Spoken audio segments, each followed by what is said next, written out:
bon donc suufeel aussi. xam nga ñaari titres yi nga def noonu pour man personnellement en tant que soldat dafa am malaise mënuloo nekk chef d'état-major de l'armée de terre nekk commandant des forces spéciales loolu c'est une erreur du président Macky Sall. loolu voilà xam nga. voilà fii lañu bëgg attirer attention sénégalais yëpp à un moment donné moi-même la question que je me pose c'est de savoir la force octroyée au colonel Kandé ndax lan ngir lan ndax moo gën a jàng nit ñi ndax moom dafa am valeur bu nit ñi amut ndax moom dafa gën a gradé ses prédécesseurs ndax moom dafa am makaama bi nga xamante ne ñi ko fi jiitoon amuñu ko parce que dañoo jëloon pratiquement doolewu armée bi yëpp jox ko ndax lan ngir lan amuñu woon explication tey na nañ ànd déglu ki nga xamante mooy le colonel Aliou Ndao dañu am une organisation militaire boo xam ne dafa reposer sur ay équilibre Sénégal depuis 1962 état bi jëlul benn militaire mu jox ko autorité sur toute l'armée loolu amu fi dañu am ay équilibre au commandant gendarmerie c'est le seul militaire qui a un commandement national qui est commandant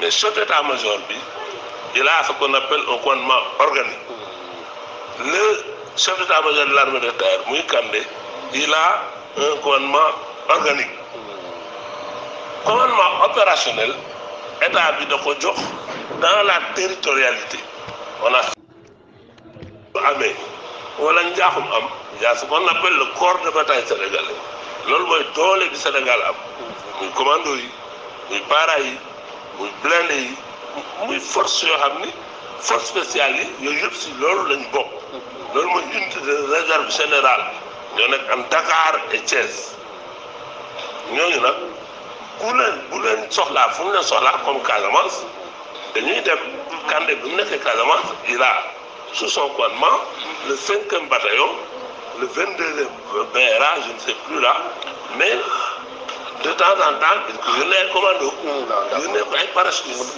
Voilà colonel sànq yaa ngi doon wax pour en revenir à l'affaire du général Kandé nga ni son initiative est vouée à l'échec su ko defee mais loolu ban conséquence la mën a andi sur cette grande muette là qui est devenue quand même un peu bruyante ces temps-ci. Je sais pas. ba ne initiative générale nga ni c'est voué à l'échec li mu bëgg décret bi mu bëgg a attaquer. ma ni non c'est pas possible c'est-à-dire. waaw mais man je sais nga ni c'est pas possible mais ma ni loolu ban conséquence la mën a andi ci armée bi nga xamee ni dañoo jàpp ni temps yi wax ji dafa bari. et pourtant daaw leen woon dégg est-ce que sax lu mel ni daaw na am ci armée bi. wax bi dafa bari parce que quand même il y a des manœuvres de déstabilisation dans bon France mooy gën a leeral c'est-à-dire dafa am loo xam ni tam neexul wax. Sénégal dañu changé gouvernement dañu changé régime neex na ñu bëri Sénégal dafa am pétrole Sénégal dafa am ay ressources minières le gouvernement actuel il est en train de poser des actes yi c'est les Sénégalais qui l'ont voulu parce que Sénégalais ñoo leen voté du dëgg actes yooyu mais on a des ennemis on a des forces qui ne correspondent pas à nos normes yoo xam ne bokkuñu démb Africa Intelligence Africa Intelligence, c'est un des journaux les plus puissants en Afrique. Des forces, ils ont sorti des articles, mais Africa Intelligence, pour le Premier ministre ak Kandé ñoo joté. Ndax Premier ministre dafa bëgg changer ay accord militaire et Kandé d'accord aussi. Alors déjà, il faut, hier, dès que ça m'a été partagé, j'ai dit que ce n'est pas possible. C'est faux. Et effectivement, les responsables d'Africa Intelligence sont sortis, nous avons article du Mousnou Kopinde. Alors là, c'est grave. Ça veut dire qu'il y a des forces qui tentent de déstabiliser le pays. Bon, et c'est quoi je me suis basé pour les articles de Moulou. Armée ku nekk da nga am say responsabilités. Confidentiel Afrique la waaye. waaw confidentiel Afrique ku nekk da nga am say responsabilités. Kandé en aucun cas il est chef d'état-major de l'armée de terre du moom mooy la voix de l'armée. Il a des chefs. D'accord. du dëgg il y a le ministre des forces armées le ministre, il a une direction que j'ai dirigée pendant 5 ans, la DIRCEL. Toutes les études de l'armée, faut les watch. Toutes les études, faut les watch. L'armée bi khalat, faut les watch. Voilà, colonel bi dirigé fofu, qui est le responsable des affaires juridiques de l'armée et des études générales de l'armée. On n'est pas d'accord. Il faut le dire au ministre, peut-être. Mais je vois. Voilà, c'est un gars, parce que voilà, c'est un gars, voilà, chef d'état-major particulier. Mais un chef d'état-major de l'armée de terre, ce n'est pas sa responsabilité. Vous faites que. Ni l'armée évoluer, c'est normal, certaines fonctions, il y a eu des généraux de brigade. Aujourd'hui, on parle de général de corps d'armée. Donc, l'armée doit évoluer.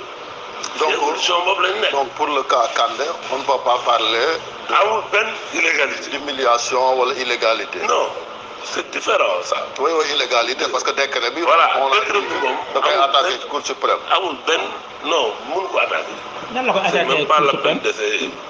Parce que c'est conforme aux lois militaires. Ah, d'accord. Avant de penser à attaquer ce décret-là, au niveau de la Cour suprême, pour moi, il faut d'abord penser à attaquer d'abord le dossier de Fulbert et Didier Badji, à savoir d'abord Lolo, lan moo waral seen disparition, lan moo waral la mort de Fulbert Sambou. Parce que ñooñu bu ñuy disparaître, c'est un problème bu muy am fii. Mais le colonel là, il était là. Mais pourquoi ne pas parler dans ce dossier? Ils nous ont parlé de, comment dire ça encore, de l'enquête. Mais depuis combien de mois nous attendons l'enquête? On n'a eu aucun résultat dans cette enquête. Et là maintenant, on nous parle à attaquer un dossier, un décret, parce que tout simplement, on a été relevé de nos fonctions pour une autre nomination. Donc, coow li nag dafa bëri trop ci li nga xamante ni moom mooy wàll woowu mais bu fekkante ni aussi lim jiite ci ay ndomba tànk déjà mu nekkoon CEMAT en même temps. On a 7 zones militaires. ñooñu ay commandants opérationnels la. ñooñu ñoo am droit conduire des actions de guerre. ñoo am droit jox ay ordre. ñeneen ñi dañuy instruire armée bi dañuy former armée bi dañuy guider armée bi dañuy administrer armée bi dañuy équiper armée bi. Mais pour commander il faut que ça se conçoit que dans la territorialité. bu ñu yoroon guerre président bi day obligé de nommer un commandant en chef ku ko neex ci généraux yi mën na la nommer loolu mooy suñu équilibre parce que bëgguñ jël doole bi jox ko benn nit. loolu dafa am importance. Donc, erreur que nous avons, moi personnellement à l'époque, j'avais dit que c'est une erreur, c'est de prendre un officier général qui a un commandement organique, un commandement national. C'est ça qui a été fait avec Kandé. L'organique, moi, je suis force spéciale. Non, l'organique, moi, commandement armée de terre. De terre, c'est-à-dire commander l'armée de terre. Il est chef d'état-major de l'armée de terre, c'est-à-dire qu'il prépare l'armée de terre à répondre aux missions que nous avons. Ça, c'est un premier problème. Force spéciale, c'est des forces. Force, nous confier ni. Qui l'a commandé? Personne. C'est le président de la République qui les commande. C'est une organisation de femmes à unité territoriale. Vous aimez, le premier bataillon, le deuxième bataillon, BRAI, bataillon de reconnaissance et d'appui, c'est des forces liées à des zones territoriales. On est bataillon 3, on est Kaolack. Bataillon 2, on est Saint-Louis. Il y a un commandant de zone, vous n'êtes que Saint-Louis, vous l'êtes commandé. Maintenant, dans la valorisation des fonctions, c'est normal, peut-être un général nous nomme attaché militaire. Mais pour Kandé, c'est une première. Non, attendez, il y a une illégalité.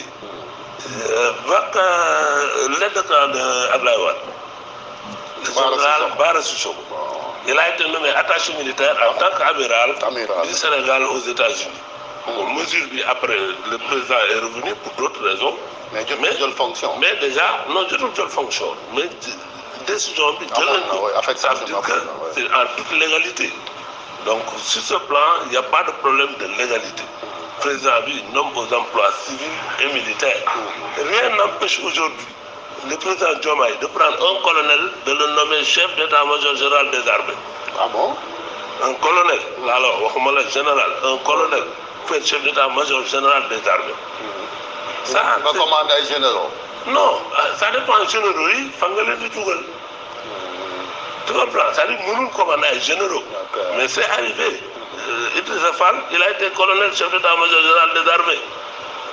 Vous comprenez? Donc armée dafa am histoire. Maintenant